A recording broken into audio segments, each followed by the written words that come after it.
Ladies and gentlemen, welcome back to the Cody Trout Pod. As usual, the in-studio audience in my head going crazy. Nobody ever finds that joke funny. I still do it. Today we're here with Josh Trillo. Hey. Josh, just to give the people a little preview of what we're going to be talking about today, you are 6'7". It's a lot. It is. It's a lot, and that's just your penis. But you also only have one testicle, and you have herpes. Yeah. Is that true? Brother, I should be in a circus. I'll tell you what. We should charge admission just to see the pod. I'm Cody Troutman, and this is my podcast. The Cody Trout Pod. The reason I say all that is because I'm so fascinated how that may have affected your dating life. Because everybody knows women like height, but how much do they like height? Like, what are they willing to... And how much do they hate herpes? Dude, it's so fucking funny. Josh is one of the funniest guys in our entire scene, so I'm really glad that you decided to join me today. Dude, thanks, bud. Thanks. It was really a pleasure to be here. I remember when you were asking me, you were like, hey, man. Everyone's asking me to be on this thing. You want to be on the pod? That is kind of after. You know what's funny is I actually, after I asked you, said to myself, I was like, why did I phrase it like that? Because you're modest, Cody. Because you're one of the most modest people I know. Because I remember when I walked up to you, because this is the way I got Josh on the podcast is like, we see each other all the time at open mics, but very rarely do we just get to like be one-on-one. And I wanted to ask you, but it's kind of weird, like if you ask somebody something in front of other people you're not asking. Yep. So I was like, I just got to get Josh alone, which proved challenging. And so then in a big group, I was like, Josh, come here. Yep. And so I just whispered, I was like, Josh, do you want to do the podcast? And he's like, why are you whispering? I'm like, everybody wants to do it. He's like, you egotistical fucking piece of shit. No, it's part of your charm. It's part of your charm. And then I remember at that mic, the Tonk on Mondays, I bombed so bad that it was unbelievable. And then somehow you managed to kill that room of 3 people. It was impressive. Hey, yeah. They got me on a topic that I found near and dear to my heart, which is one of my own bits. And so if they want to talk about that, oh man, we'll go for a while. But yeah, that was a lot of fun, actually. So I want to know, because I think so often, especially like with modern dating, all I see on social media is like men complaining about women. And especially like, oh, women only care about height, or like height being such like this big factor. Have you always been like taller than whatever age you were? Always. I was 6 foot tall, 6'1" maybe in 5th grade. By 5th grade. Dude, that's cool. I was taller than the tallest 5th grade teacher we had at that school. Wow. Yeah. Did you like intimidate him a little bit? Never. Not once. I'll tell you what. It's my dad might have been a little hard on me of being like, you need to grow up right the fuck now because you're the size of an adult man. And we cannot have you skipping on the way to Hobby Lobby. Okay. I'm not going to be seen with you. You look a little retarded. You look like you have a learning disability. You look like my more than adult son, and you're 12 years old. So that I need is you to so step funny. it up. I imagine 5th grade you buying liquor for high schoolers. Oh, because you're like not getting carded. You're just so tall. Dude, I looked like 3 kids my age stacked on top of each other. Like the trench coat because I had meme? the baby face for so much, but just like the adult, very adult body of just like a lumberjack. Nice. As a 5th grader. Dang. So, yeah. That's cool. So you've always been tall. Have you noticed, do people treat you differently like being tall? Or they do? Okay. Oh, 100%. What have you noticed? I'm a beacon of hope in any tragedy. if stuff starts going wrong, you'll notice people being like, is he gonna do something? They hope you step about this. Yeah. That's a wild thing. Golly, I wish it wasn't true. Yeah. How much women are attracted to height, but no, it is true. Dude, it's a bother. It's like, I'm trying to buy groceries. Please leave me alone. That's awesome. I know what you're trying to do right now. Yeah. Please. I've had it for a while. Okay. I've been very tall this whole time. And it's like, oh, I know you are trying to hit on me. Please let me go. Because in my opinion, I may be wrong. I think attractive women have the worst game. Because it's not something they're practiced at. That's probably the part that's so grating. Is that what I was going to say? Have you noticed any attractive women that are just terrible at flirting? So, of course, like really, really attractive women are probably less likely to be like, oh, hide alone. Let me go put myself out there like that. But you get a lot of mids, Cody. Those Oklahoma sixes, baby. Luckily, my girlfriend way hotter than any of them. But yeah, you do get a lot of people just being like, fuck it, why not? Yeah, well, it might work out. I know I could have like incredibly tall children and incredibly long labor. So I don't know if that's a trade they want to make, but yeah. What is the like worst way a woman has tried to approach you? Are they super forward or try to be like super nonchalant? Usually I've noticed it's like super forward. Whoa. Like I was doing mics when I first like started the first couple of years, and a lady walked up to me and was like, "Hey, do you want a coffee?" Wow. I was like, "Oh no, thanks. I got one. Thanks, I'm good." She's like, "You want a blowjob?" Whoa! I was like, I need to go. I was doing one of the first mics. No, I actually just had one. I was just like. But see, my thought was like, when you're offering coffee, like this is not going to be, there's no way you're that good at blowjobs and you're having to offer them out that many times to everyone. That's so true. With that frequency, you know, because then someone would be like, hey, these are the blowjobs I want always. Yeah, that's true. But yeah, anyways, gosh, we did that. Oh yeah. One time we used to do a mic right next to a strip club, like it was in the same building. Nice. And next door was the mic, and the bar, and then the other door was the strip club. So the strippers would come and watch the mic, right? Wow. Yeah. So and they would always be like blitzed, like super fucking just wonked out. And one time I had a stripper go like we were sitting on the bench, then she goes talk to her friend for like 5 minutes, comes back. It's like, hey, do you want to have a threesome? Yeah. Wow. And I was like, I have herpes now. Leave me alone. It was way so you turned it down? Yeah, I had to. That's not. Yeah. You're like a hero. That's there's something about like that forwardness where it's like it's really fun to like. I don't know if this is relatable for all guys, but it's really fun to like pursue and then like got him. I totally get it. I much prefer to be like, I work so hard for this. Look like at the this. banter and the back and forth. Yes, like, yes. Yeah. And you're like, oh, I could still lose him. Don't want to spook him. Oh, don't want to spook him. Oh, I'll still be charming. I got it. All right, cool. I think it's the same way for fun. women. Like, I don't think I know any women that are really into it when a guy's just like, Oh, but I like, can imagine. It's the banter, it's the back and forth. It's a little scary when women don't do like it. predators. Yeah, Did you know that? It's a little scary when women are forward. I honestly could not imagine a guy like how terrifying that would be to be like, fuck no, not him, not him. It's him. Shit. He's making a move. That's so true.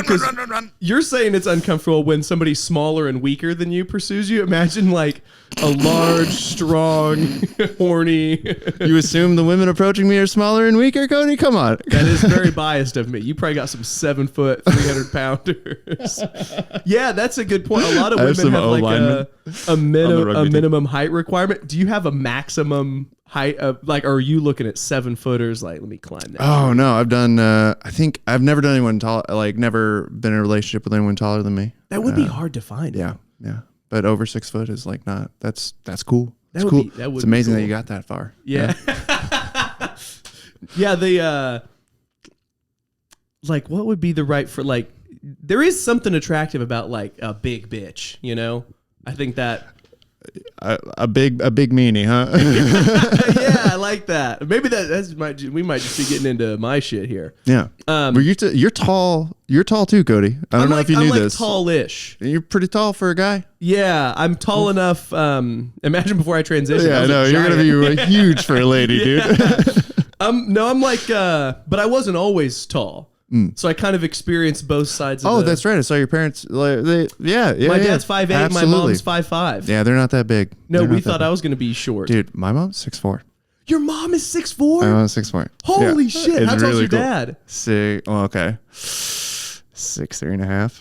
Wow. Yeah. So your dad got himself a tree. But he's like Mexican. That's like 8'6" for a Mexican. Looks the part, just very, but yeah, so huge for Mexican. in the Wow. metric system. I think they still use metric, right? Yeah, they might. Probably not. That's probably why they're in such disarray. Yeah, they got to get off that imperial shit, man. You can't be using Fahrenheit. Dang, a 6'4", and your mom is white. Yeah. 6'4" white lady. Gringa. Nice. Yep. Was she a WNBA player or Oh, dude, she played for OU. basketball? She played basketball for OU. Holy shit. Yeah. Back when she was doing it. This is just a cruel twist of fate, right? So being tall for guys is just awesome, right? Yeah. Nonstop, totally fucking awesome. All the fucking it's really cool. It is funny to hear like it's very tall guys cool. complain. They're like, yeah, but like airplanes suck. It's like, All all right, right, you fucking walk, okay? It's not that far. you're striding, you'll get there. Exactly. What? Get a tent, camp. It's being tall for a guy is consistently awesome, right? But being tall for a lady is not that way. Okay. Right? So, and then it's made even worse, like, depending on where you grow up. My mom grew up in, like, the smallest town, Oklahoma. Like, she was the tall There's a lady. place called Olusty.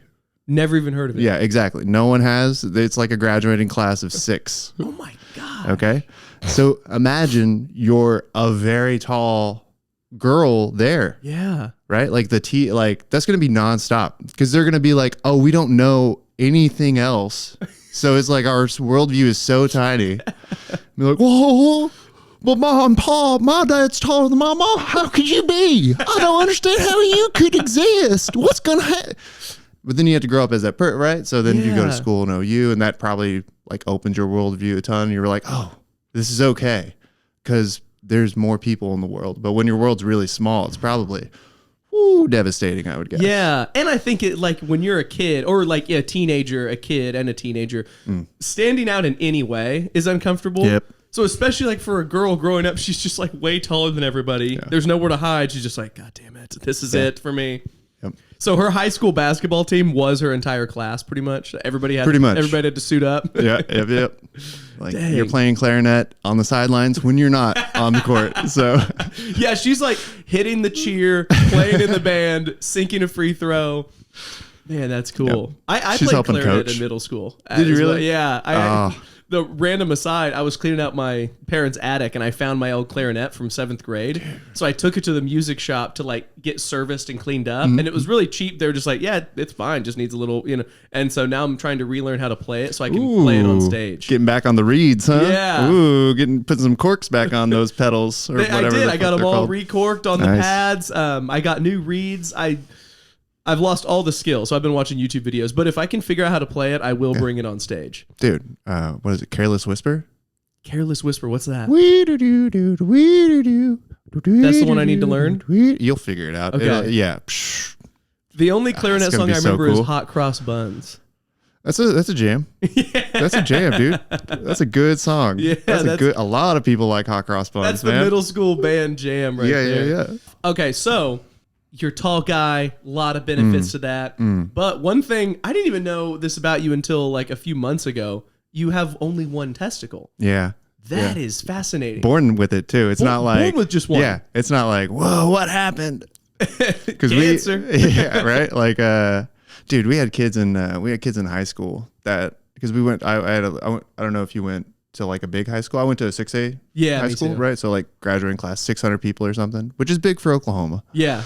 And we had like a couple guys Nice. lose a nut on like a chain link fence. Oh. Yeah, running from the cops and stuff, being little ruffians. You know what?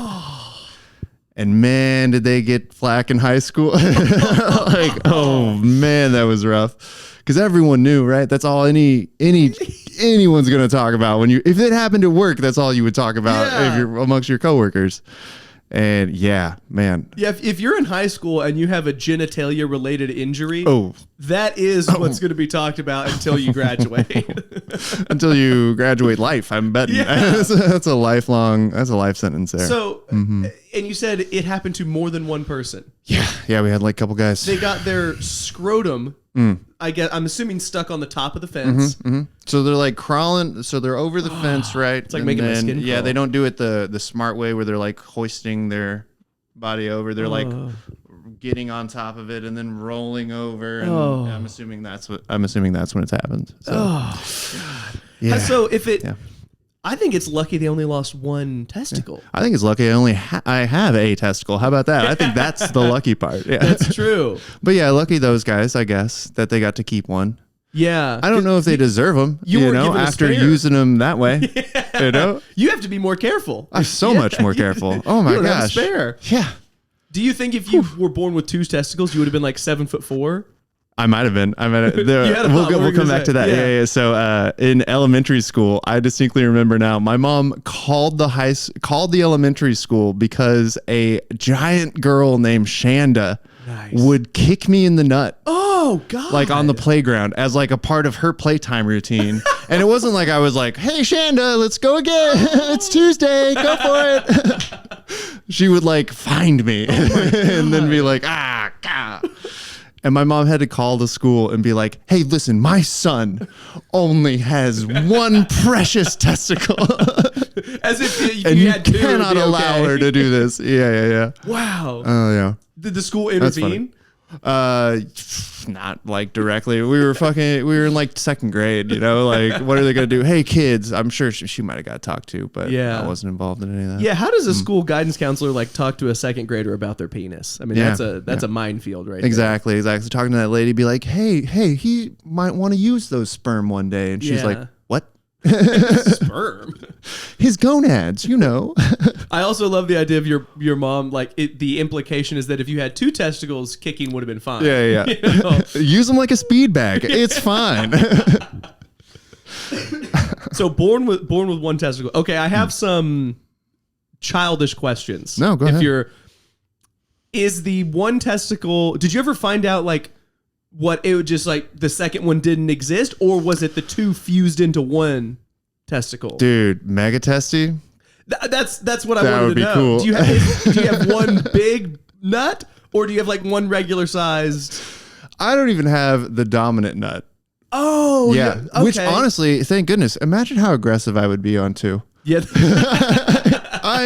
It would go past sassy. I get to sassy now, but it would go so far past that with 2. Be a but no, menace. yeah. And apparently there's like a dominant testicle and a less one, right? So one's bigger than the other, just like boobs, And I got the small one. Whoa. The smaller one. So yeah, on that, so there were like surgeries growing up, and of course they check when you're born, and then there's another surgery later. And they check again, and they're like, yeah, no, not in there. Whoa. And then after that, so like I've been to the urologist a few times, not overly, but you know, a few times. And one of the times I distinctly remember like right around 12, 13, the doctor goes, actually, no, this was, I was jerking off. So this was 14. Nice. This was Excellent. In the urologist office. And he's like, so he's like checking it out. He's like, yeah, you know, we can probably give you like shots that will help, you know, your penis. Whoa. Because he wasn't really concerned with the 1 nut beyond the development of the rest of the body kind of thing. And he was like, you know, we can give you shots for that. And I was like, hey, it gets bigger, guy. Okay. Back off, man. Ever heard of a grower, Doc? Yeah. Hey. I've used this thing on myself before in my hand. Come on. So was he trying to say that like the shots would improve function, or he was legitimately being like, we can up the size? Dude, we can want. give you a mega puberty if you want it. Oh my God. Is what he was trying to sell. And I didn't realize until much later. And I was like, dude, I should have done that. Should have done mega puberty. I should have had mega testy. I should have played in the NBA. Got custom shorts that go past my knee because I would need them because of my massive dong. Yeah, exactly. What the doctor's like, you know, the hormones they give to women that are transitioning, we'll give those to you right now. Yeah. Trust me, you won't be able to smell estrogen without getting sick. You're going to be so big. We can't give you a second testicle, but with these hormones, you will have a second penis. It'll grow out the back. It's fine. Just imagine like you have a penis out the back, so you have a threesome, 2 girls in doggy style. You're forward, back, forward, back, forward, back, forward, back. Just clapping cheeks to cheeks on the back, pelvis to cheeks on the front. You call your urologist, you're like, thank you so much. Cody, your residency in Vegas is going to be, I cannot wait to see it. You guys have heard of the Blue Man Group. This is the Blue Balls threesome right here. No, he wears them like a seesaw. It's crazy. That's great. So the one testicle, so it's not one mega testy, it's a singular, but it didn't affect development, it sounds like. I got big and strong, penis huge. Nice. It's really good. I do know, sometimes you wear tight jeans and me and the other comics are like, God damn it, look at Josh. I know. Got that coiled up like a boa constrictor. I can see it sometimes when you have it over your shoulder, I can see it down your back. Yep, that like, is a problem. Is his spine swelled up or is that his penis again? Sometimes I do that on back day just because it's nice to have something warm back there. You know, it's like a heat pack. Exactly. It gets the muscles and sinew loose. Does it sit in? Okay, so for any of our female listeners, I think we have like 3. Yeah, right, Cody. Yeah, right. Probably done. The dual testicle presentation is usually side by side. Does your?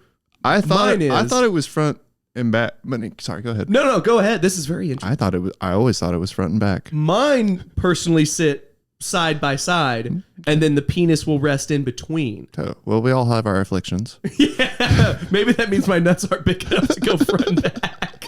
Maybe I need to go to the urologist. Be like, hey, did you have a patient named Josh Trillo? That hormone cocktail, is that available? Hey, doc, I was told these are supposed to be going in a line. My balls is both tied at the start line. Does yours sit in the middle or does it sit to one side? Oh, it does sit to the side. It does. Yep, Whoa. yep. And it kind of like a saran wrap, or like, you know, those vacuum seals. Yeah. It's like that with the sack. It's like, oh, so it doesn't have like an extra space. There's no like, oh, where'd that go? Whoa. Oh, actually, yeah. There was for a number of years, like a family talk that we would have pretty often, like around, you know, Thanksgiving dinner, that kind of stuff would be like, well, we can always get you a prosthetic if you want that. Just Thanksgiving dinner with the family, dude. And believe me, if you thought I was declining the advanced puberty from the urologist, I was like, I'm fine with one nut. I really was just the biggest advocate for myself of being like, I'm fine the way I am. Yeah. I don't need a second boob on my nuts. That's really cool. That's so funny that would be funny. Your parents were like, Ed, we're so glad that Aunt Amanda can be in town this week for Thanksgiving. Topics of discussion. You passed your math test. That's great. Josh, how's your penis? But are you feeling weird about it? Do you feel like you're missing something? Because we could help. They say it could help. So a prosthetic test, would it just be like for like visual and texture purposes? It wouldn't serve like a hormonal function. I think it would have to just be aesthetics. And I'm sure this is another thing. I'm sure if I had two and then went to one, I'd miss him. I'd want a replacement. You guys have been locked in since day one. Yeah, this guy, I'm not gonna have. You kidding me? Who needs a roommate at 34? Exactly. You know, I'm not gonna get this guy a roommate all of a sudden. That's not fair. That's not fair to him. Yeah. So you're 34? 34. Dude, I would have guessed like 27. Oh. Yeah. Sweetheart. You look incredible. Oh my gosh, thanks. You have such like a youthful face, great jawline, 6'7". Yeah, try being tall your entire life and just go for that. Yeah, be well hung and just and then a lot of you'd be surprised what bothers you.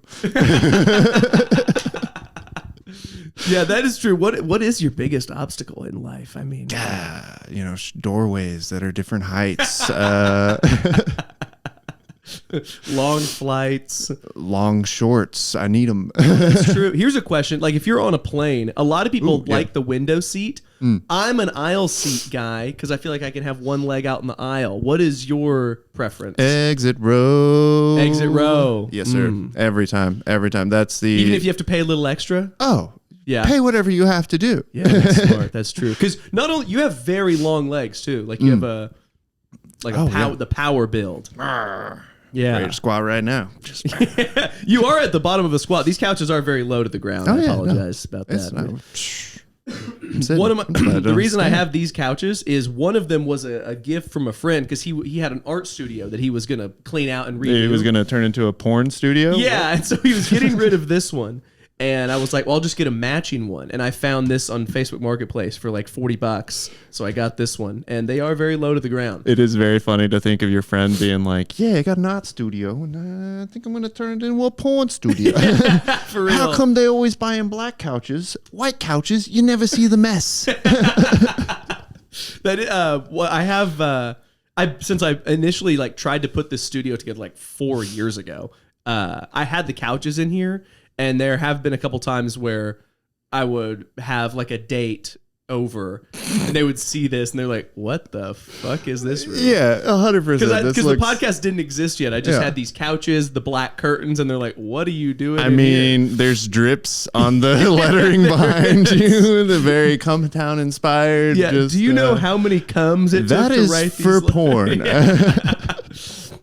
One thing I wanted to ask you, do you have any questions for the 2-ball community?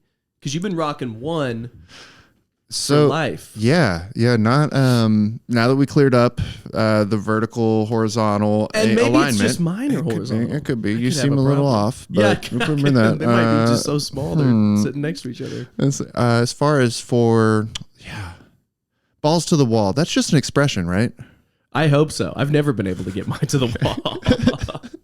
The only way I can get mine to the wall is if I really bend over and arch my back. Then I can push them against the wall. Or in that dildo, in that penis growing out of the backside situation. Okay. Now that As you is kind of true. shove your way back for a better angle. Yeah. Okay. Well, here's one just for you. Do you think that having 2 tests, do you think you would have been able to play golf for longer with fewer back surgeries if you didn't have that massive weight of 2 testicles and only the one?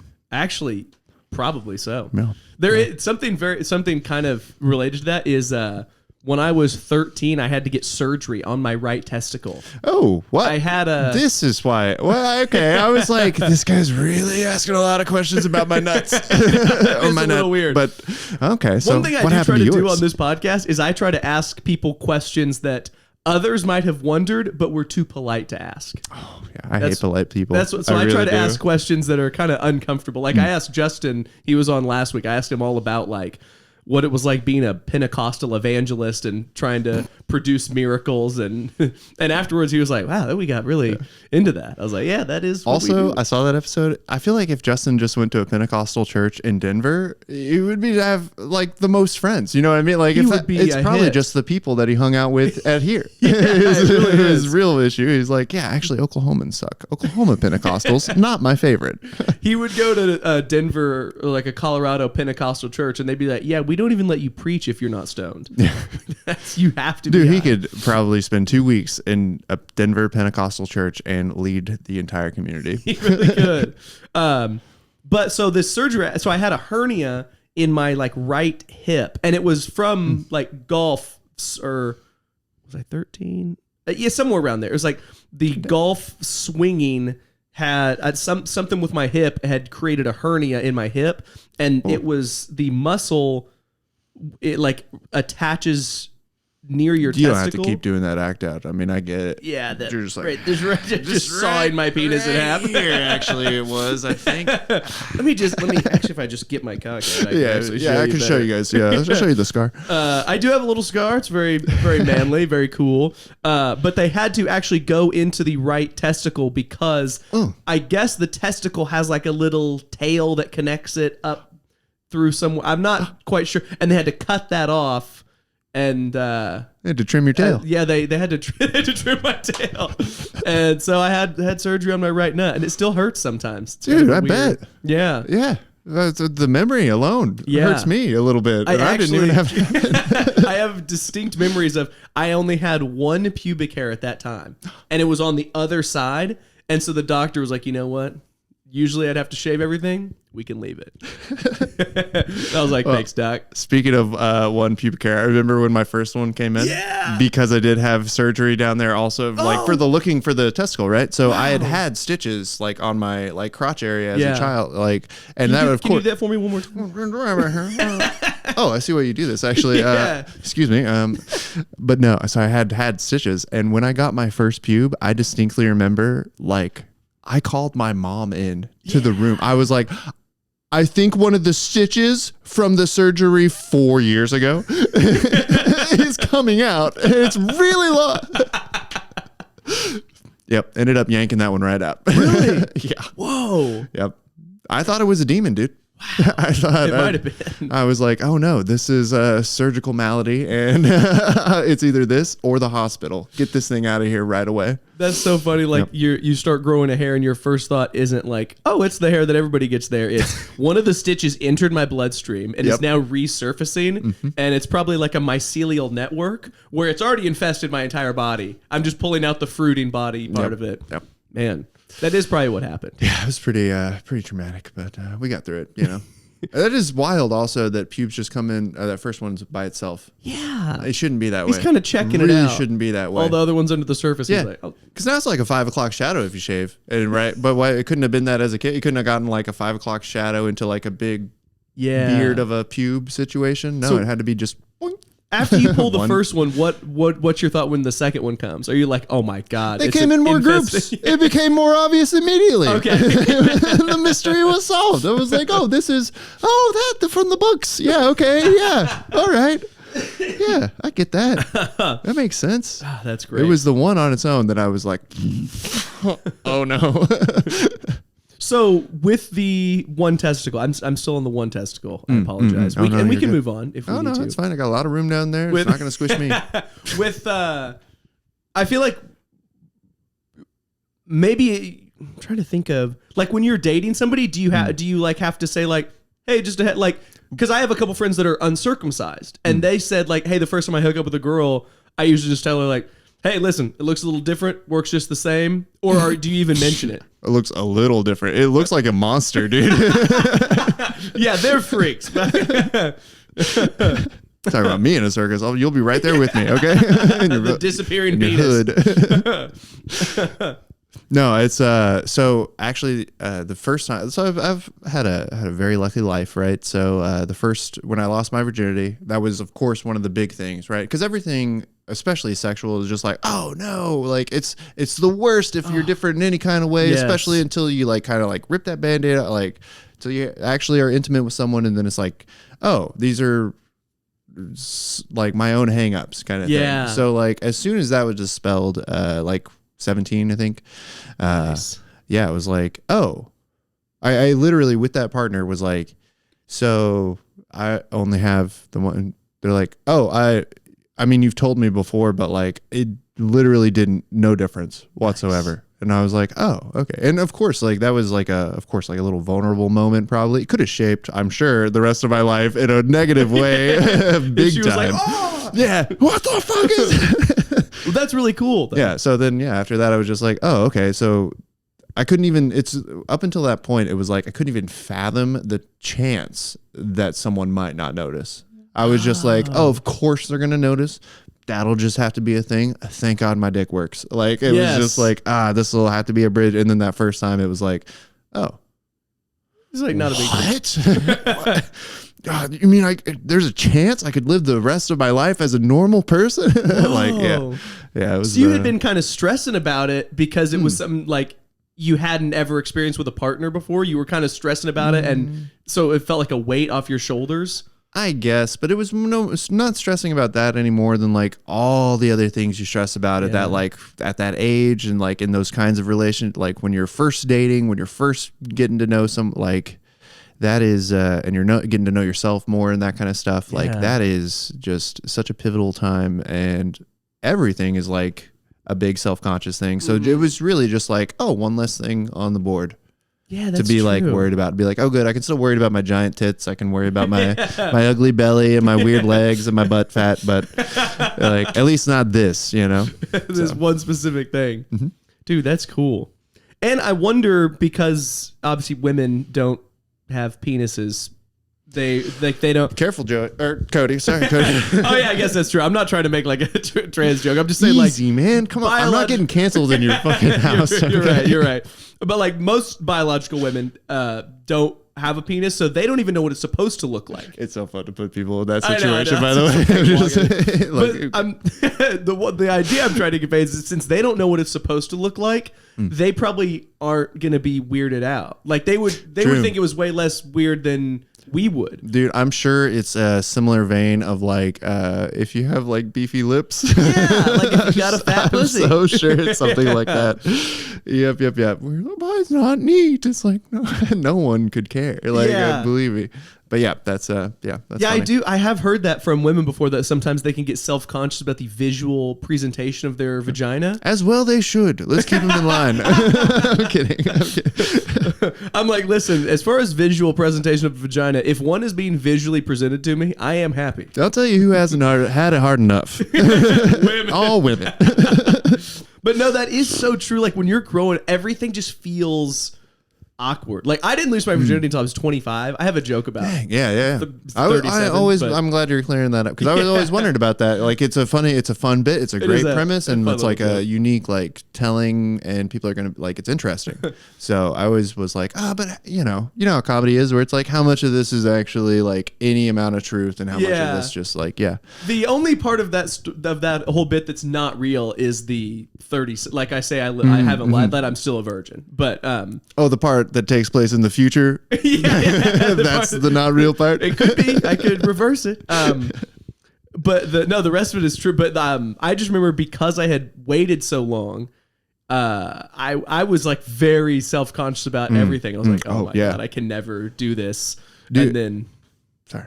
No, then when it finally happened, I was like, whew, that was a stressful 21 seconds right there. That was crazy. Best half minute of my life. Yeah. But no, that's what I kind of meant by like, I realized I caught myself a little bit of like ripping the Band-Aid off. Be like, that's a pretty rough way to phrase that. But like, it is kind of the idea of like, kind of like get it done. If you're not like going to be, the devout Christian, which is really only popular in like the Midwest. Yeah. Like a lot of. That's why I had waited for so long. Oh, really? Really? Yeah, like church stuff? Yeah. Yeah. Okay. That's good. Did you do promise rings? I didn't do a promise ring, but at church camp when I was 13, I signed an abstinence contract with God in your own blood. And and I was like, listen, it's not that it's a faith thing. I don't want to break contract law. My attorney is gonna be so mad at me. My word is, I actually tried to like work that into a bit, because it is funny, but I never made it work. But I do think I should revisit it, because the way you said my attorney would like, listen, I want to fuck, but my attorney would kill me. That is funny. I might try that again. That's awesome. But the person that you lost, was it worth like? Do you think that was the right? I mean, obviously it was a decision you made, so I consider that to be the right decision. But how do you feel about that decision? Waiting till then, did it lend significance to it, or was there an undue amount of significance to it? I think, in general, things only mean something if you ascribe meaning to them. Nothing inherently has meaning. So I am glad I waited. Honestly, I wish I would have waited longer. Oh, okay. Like the woman I'm with now, I want to be with forever. It would have been cool if I like had only been with her. That would have been cool. But my girlfriend before, I was in a serious relationship with a woman before this as well, and that's who I ended up having sex with for the first time. Which, do I regret it? No. We had a good relationship. She was great. It didn't work out, and so now I'm with my current girlfriend. But it would have been cool. You don't know who you're going to end up with, so that's kind of hard. I mean, now I do, because we've been together a while, so I'm like, oh, we locked in. But it definitely would have been cool to be like, oh, I've only been with this person. I would have enjoyed that. And I think that like, even if I were to somehow become single again, I wouldn't like be having sex. Okay. Like I would still wait on that. Okay. Well, I think it's all like, I definitely think well, it would have been cool, right? That was one of the steps to get you to where you were whenever you guys met, right? That's true. So it's so important. It helped form that person and that personality, and it was so hey. And you're already here now, so who the fuck cares? Either True. way. I mean, so, decision I made. still fuck a bunch of guys. Well, of course, but that doesn't count, doesn't Cody. count. We do mics together all the time, dude. Of course it doesn't count. You Come call on. him Mike's. I just call him Michael. We do Michael all the time. I call him Michael. I call it Tyler. I call it Dace. Caleb, you're in there too. You know. Yeah, dude, Caleb. So I had to edit that episode. The heinous things he was saying on this couch. He is a little gremlin, isn't he? He just tries to get people in trouble. My favorite part is like I would be asking him a question, he would interrupt to ask me like he would be like I would be trying to ask him a question about his upbringing, and he was like, "Would you rather fly the plane into the first tower or the second tower?" Caleb, he is, if I had to pick a character from Gremlins to assign to Caleb, it would be the one that plays Greensleeves. Is that from Gremlins 2? I believe so. Okay. Greensleeves, and you can kind of just see his shadow as he's like going around the room, and you're like, oh no, this is the real scary one. That's the way Caleb operates. He is he does scare me a little bit. He's very cool. Very cool. Very cool guy. Does scare me a little bit. He'll get you in trouble. I'll tell you that. Oh man. Fun guy, dude. Have you submitted for the Blue Whale Festival this year? Yeah, a while back. But, well, okay, because it's still. Oh, I was gonna say if you hadn't, you should definitely submit because this year all of us should get like a big Airbnb together. Oh, that would be fun. He's so sick. I might do that even if I'm not invited. Honestly, you should. I'll probably still go even if I don't get in because it's so fun. Oh, to be fair, that hangout was one of the greatest at Blue Whale last year. Yeah. It's so cool. It's fun. So cool. It's so cool that they do that here. Yeah. And it's just cool in general. Way to go, Tulsa. Way to go, Evan Hughes. Yeah. Right? Evan Hughes. Everyone associated with that just nailed it. Really, well done. that festival does rock so hard. Okay, so I did want to ask you a couple more things. So we got the height, testicles. You mentioned earlier herpes. It's real. Oh, yeah. Because you had a couple jokes about it. There was a time period where I was like, man, this guy loves joking about having herpes. but it is real. Oh, yeah. Yeah. And it apparently, I'm not the only one. What? I know. Which was zero. Crazy to find out whenever I saw a doctor outside of Oklahoma. But yeah, it turns out not the only one. What isn't it like 1 in 4 people? It's I heard like 1 in 3, 1 in 3, 1 in 4, 1 in 1. 1 in 3 helps my case a lot better, so I'm going with the higher number. 1 in 3. Yep, I think that's higher. I'm not good at fractions, but yeah, no, that's totally real, and I've absolutely had to clarify that a few times. Yeah, of being like, hey, just so you know, it was a joke. But it's not like a joke. The punchline was funny, but it is true. No, this is a significant part of my life, and I don't want you to make a life-altering decision without some kind of information. She's like, but you're 6'7". I think we can. It literally is like, this is crazy. Also, I've never. Okay, so got herpes in Portland, which is a fucking fantastic place to get it because whatever 1 in 3, it's about 1 in 1 in Portland. I will tell you that they love herpes up there, man. It's all about it. That stripper threesome, she had HSV 2. I have HSV 1. For a while, I was running a bit about how that shit ain't Pokemon, and you're not trying to catch them all, okay? I do remember that. And that was the reason that I turned that down, because I was like, I can't. Like, I just got this. I just now became a vampire. I don't also want to not go out in the sun, okay? Oh, man. Yeah, a little bit of a day walker. So dang, that's wild. So how did, if you're okay talking about it, I am curious. Since I'm like sexually like naive and inexperienced kind of, I am curious, like, how did you know right away? How, like, when you get it, how soon until you figure out you got it? Well, I'll talk to you about it okay, because you're a doctor, obviously. Yes. So, and you know, I respect your medical opinion, if nothing else. HIPAA, this part isn't even going out. Yep. You think I'm gonna lay claim to any of this after it comes out? I'm gonna be like, what? No, never heard of that guy. I can't believe Cody Troutman, me into that never studio. met him. No, you find out. So I found out like within a couple days of that, where it's like, oh, this is weird, and then it's like, oh, this is alarming. Whoa. And then it's like, oh, should have gone to a doctor yesterday, that kind of thing. You're like, oh dear. But actually, no. I also should have got insurance last year. Yeah, no kidding. Okay, but no, luckily I had insurance. I was in a really good position when that happened. And also, you have that bit about how if you're shredded, like if you're in really good shape, you can't be happy. Yeah. Like kind of a thing. It comes from a very depressed, self-loathing place to work on your body that much. Yeah. And it absolutely does. I was in the best shape of my life. I had gotten out of a 2-year breakup or 3-year breakup maybe. Or 3-year relationship. Yeah. Probably like a 9-month breakup. I was like, I'm not seeing anyone else. Now, no one's coming near me. Work out the dojo for 9 months where it's workout, spending time with the dog, back to sleep, workout, bed. Are you also like on the eating grind? Dude, like you're eating the clean? Yeah, because it was a lot easier too. Because once you're doing like, as soon as you're doing both, the other one kind of like clicks in where you're like, oh, I actually need more protein so that I can recover faster, so that I can get back to the gym tomorrow. Dang, you were locked in. I was really, I had nothing else going on, man. Like absolutely nothing. And so like I get to this like crazy good shape. I've got 6-pack, like just shredded like a bag of lettuce. And then, that's really funny. and then the next girl that I hooked up with, who was someone that I had hooked up with prior. So it wasn't like a stranger. It wasn't like, but it was a booty call for sure. And they're just like, come on over. I think I know this person. We've done this dance before. No big deal. And then it was that time. And I was like, oh, jeez, I just need to be fat.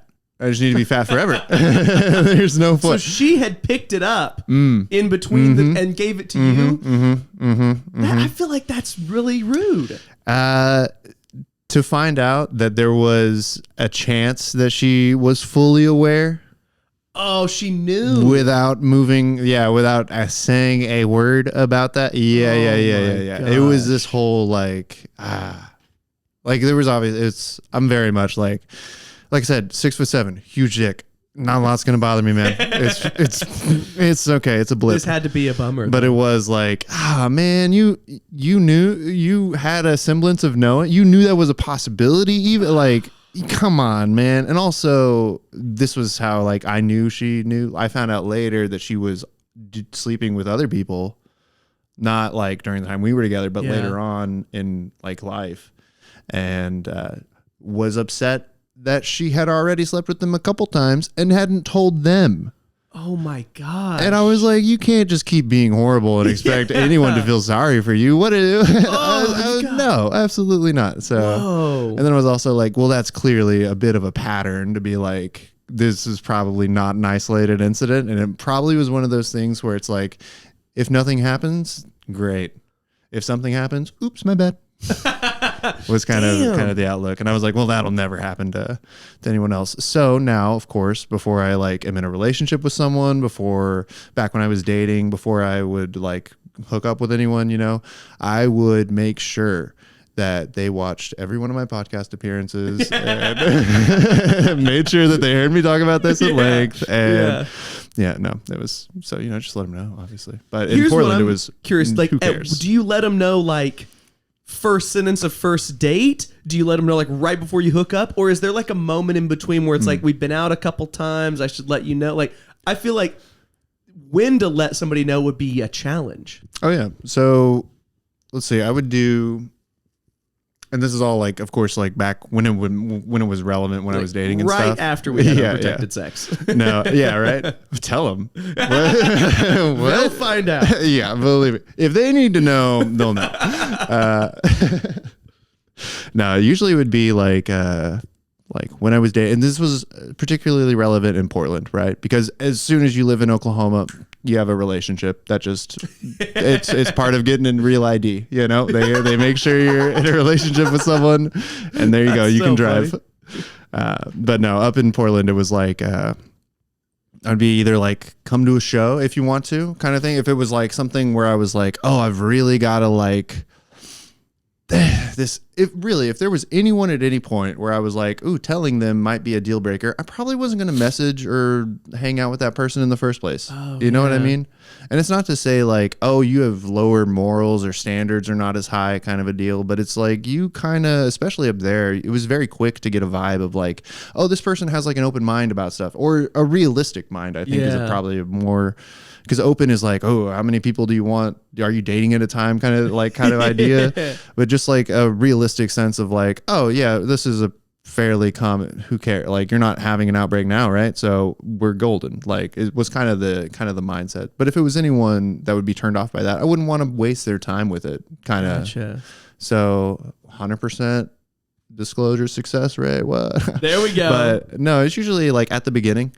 Like, I would be like, hey, just so you know, if you couldn't notate it on the profile or something, like I would absolutely have it be like the first few things of being like, hey, if you don't want to keep talking, like this, just so you know, this is the situation. So, you know, whatever you want to do. And usually, like I said, I've never had it be like, oh my God, get away from me. Whoa. Like, I could never understand what this is. Like, I think it's really nice that you disclose so early and you're so like, relax about it. Oh, well, like the other thing is like suppress it. Like, you can take medicine for it, right? Okay. And I've always had like health insurance during the time, and even the times when I like lost my job and had to pay out of pocket, like, yeah, I'm gonna pay for that. This is like health stuff, you know? Yeah. So but yeah, you can take like suppressives once a day, and it cuts the risk of transmission by like half, something like that. Nice. Shout out Valtrex. And Valtrex. this podcast sponsored by but no, my homies play Valorant, but I stay on Valtrex. Stay protected out there, folks. But no, it's you stay on that, and at least they know to the extent that like, hey, you care, you give enough of a shit to do that. Yeah. So then it's probably the rest of it. You're probably pretty tidy as a person, hygiene wise, anyways, kind of thing. And you're always like cleaned up. You always got your hair. To smell funky. Yeah. Hey, honestly, that sounds like the bare minimum. Some of the open micers we know, they are not achieving this bare minimum. Dude, sometimes I get there as well, brother. How about this? If you're an adult, wear deodorant. That is true. Okay, please. For everyone around you. And I'm not talking about you, Cody. Well, you might be, because there are days when I don't. I promise I'm not. And I'm not doing a good job. But just, you're an adult. Wear deodorant. Find a deodorant that doesn't have aluminum or whatever kooky chemical that you're upset about this quarter or next. Like, just get it done. Yeah. I don't care if you have to spend $50 for your special deodorant stick. Wear deodorant in public. Period. You know what's sad is like, there are days where I don't wear deodorant and I need to, but the only times I ever think about it is when I'm going to see my girlfriend. Because I'm thinking about my presentation. That's a good sign. And I'm like, oh shit. Like, and I'll be putting it on and be like, oh my God, I haven't worn deodorant in 2 days. So if I'm ever smelling bad at a mic, fresh pits, you have my permission to let me know, like, Cody, you gotta change your life. Yeah, no, that'll never happen. You're always so fresh fitted. Just it's because I see my girlfriend often enough that I like fully clean myself up. Yeah. Like, plus, this is another thing. You don't drink or smoke. Yeah. So you're true. not going to be stinking too bad. That is a huge contributing factor. Okay. If you're a drinker, you're a smoker, your body odor ain't great. Wow. It's real bad, especially if you're a smoker. But drinkers too. Dude, I didn't even know that. That's so fascinating. Yeah, but my God, the body odor you get from Coke Zero.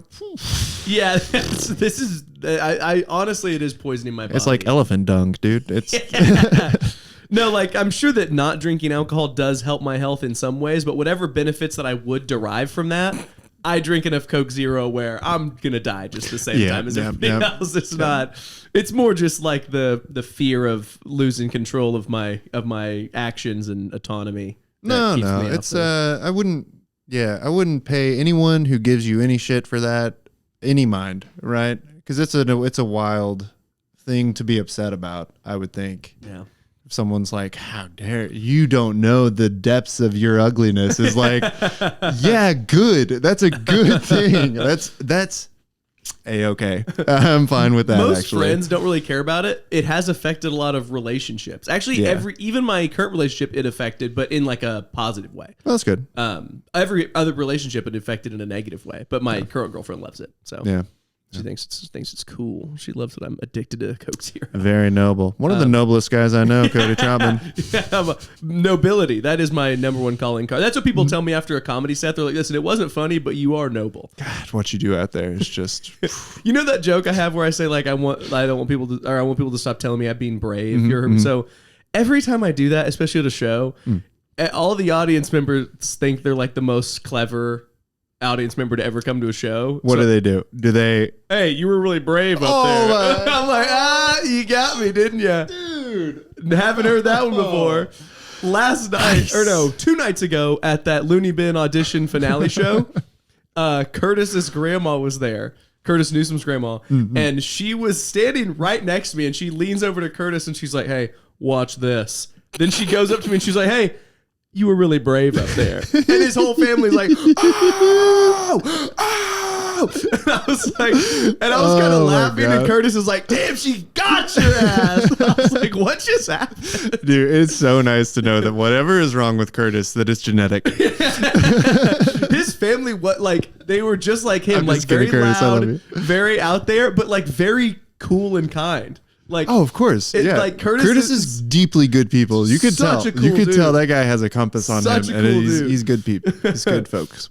Oh man, but yeah, his mom made a custom shirt with Curtis's face on it, Dude. and it says "I raised my favorite comedian." Dude. And then she sat cool. in the front, and when he went on stage, he didn't know she was wearing it. He looked at her, he like broke for a second. He was laughing, so he's like, "Oh man!" And then he rallied, and then he did good. Nice, nice. It was cool, but yeah, Kept his it family was like just like him, out there, funny, cool. I was like, Dude. "Oh, it's good people." Anyway, sorry, yeah. I'm getting us off topic here. No, Let's keep see. it up. He might invite us to the family reunion. We can we can get tickets or seats, however they do it. Yeah, that's true. Just as long as we show up in one of their shirts. You know who Cepeda Cheeks is, right? Yeah. Super funny guy. Great guy. So one thing he said, you know how people's last name is like in ancient times was kind of like what they are, their occupation or their. So he said, he was like, "What did Curtis's family do to get Newsom?" And I was like, "That is funny. Oh, I never thought of that." probably had a lot of kids. A new son every week. That's we'll break it up right in the middle and not lived in a big city and knew some of them. That's what it is. Very friendly with some of the folks. Yeah. That's Yeah. really funny. I'd never even thought about that. But yeah, dude, shout out to Curtis. Me and him were representing OKC the other night. I was pretty nervous, and he was like, "Bro, you got this. Don't even." Man, that is just not to. This is not going to go anywhere. And noose is just one of those words that it's just whoa. It what? does. Whoa, what? When you hear it, you really hear it. You really tune into like, what in the fuck is going on around me? It is there are certain curse words that you're kind of like, but then there's certain words that are like technically not curse words where it's like, ooh. Yeah. Noose is definitely one of them. Yeah, let's not linger on that one. Okay, I know we're running out of time here, but I did want to say that because you lived in Portland for a time. Yeah, that's where I started comedy, dude. Oh shit. I was such a coward living in Oklahoma that I had to move all the way to Oregon before I was like, no one from home is going to know me here, so I can go to my first open mic. There we go. Yeah. Honestly, not a bad strategy. But living in Portland versus living in Oklahoma, Portland, very liberal. Oklahoma, very conservative. So like the media portrays them as total opposites. What was your experience? Are they totally different, or is there similarities, like people be people, or is it actually different? It's different, man. Whoa. It's definitely different. Like, it's definitely different from, so like we have, and this, correct me if I'm wrong, right? Okay. Like, I'm just looking at the demographics of the scenes, right?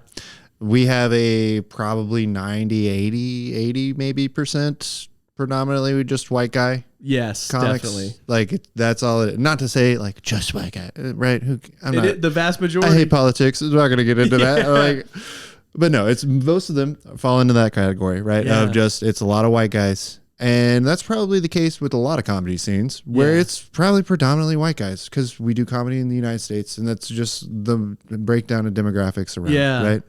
Up there, they have probably, so like of our, like, and then you can break down like our working comics, right? Yeah. And there it starts to get a lot more diverse because we have much better, like Ava's great, Julie's great, Brandon's great. Like we have a lot more health in our showcase comics. True. Right? But the open mic scene is what it is, right? Yeah, for sure. And they're very kind of a similar situation as far as like the levels of comedy, not too different. I will say that. That is something that I was very surprised to see, right? The ceiling is higher in Portland as far as talent goes because it's a bigger scene and it's going to be that way. Their breakdown is probably like 40% white guy. Whoa. A lot of, like, they have a lot of women, they have a lot of BIPOC.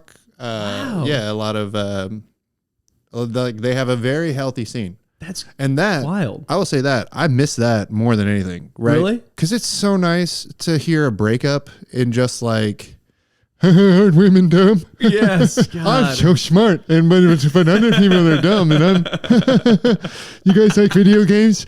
Like sometimes when you're on person 23 on the JJ's list, and it's like, wow, I've heard the same shit. So like, you know how like sometimes at the end of a mic, if I get to go up last or something, I'll do like a roast of just like stuff that I've seen, and not even necessarily a roast, just like observations, right? That's happening because it's like, holy shit, like this is going on for a long time, huh? And no one's going to say anything about this, right? And up there, you'll have that break from like someone will hear something that they don't like and they'll go up on stage and be like, boom, like just like kind of like get after their like thing that they were incredulous about, that they didn't like that was said.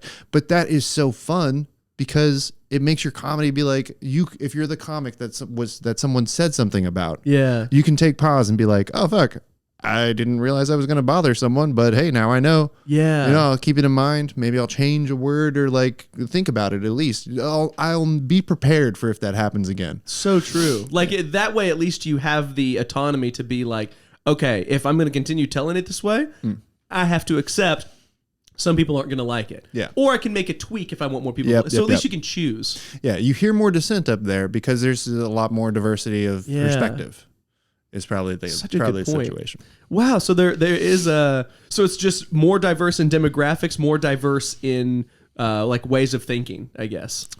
Yeah, sort of.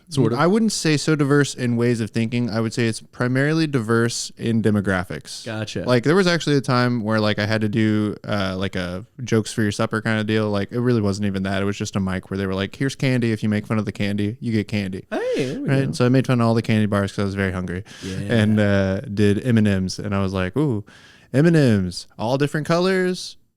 Somehow the same flavor, just like Portland likes their diversity. Oh, that's a good one. Because it's kind of like they want like representation, right? But they don't necessarily want a dissent from opinion kind of thing. They're just like, oh, we do kind of expect a level of like lockstep with us. Like we need you on our side kind of thing. If you're not going to be on our side, you're going to be on that side. Yeah. And it'd be like, oh, okay, well, we don't know. Dude, it's like I feel like it's the same way here, just maybe with different belief systems, like like where everybody kind of wants, people say that they want diversity, but I think it's more of a diversity in visual presentation rather than in terms of like actual thought patterns.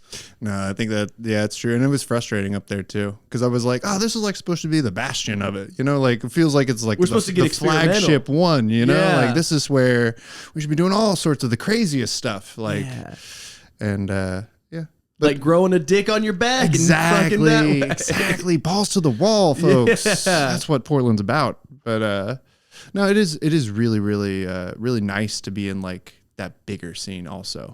Like in addition to the diversity and like the different voices and the opinions and stuff is like, and that was the other thing. Like they kind of like have like, I imagine it like notes on a scale, right? Like Portland is a very, very similar, pretty much like it has like a note to it, a distinct note. Like there is there's like a voice or like a tone that comes out more than the other tones around it.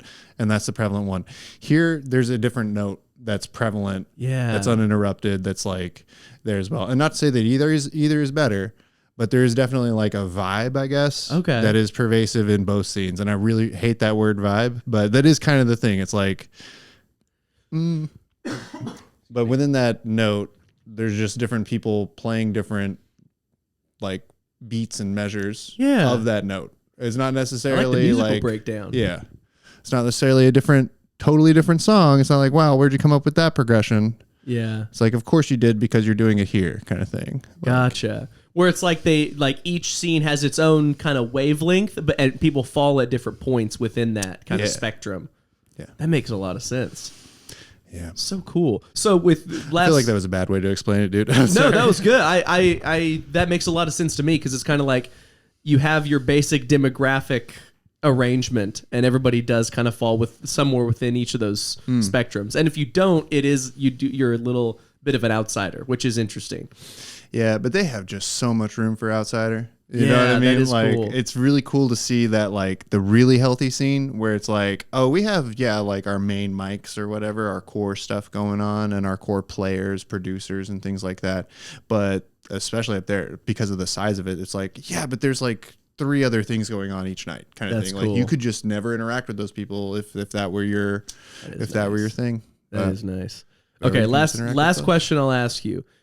In comedy, because you've done comedy in Portland and comedy in Oklahoma City, are you wanting to someday like pursue comedy full time, or for you is it more just like hey, I'm just gonna keep doing this and see what happens? I'm just kind of enjoying the ride.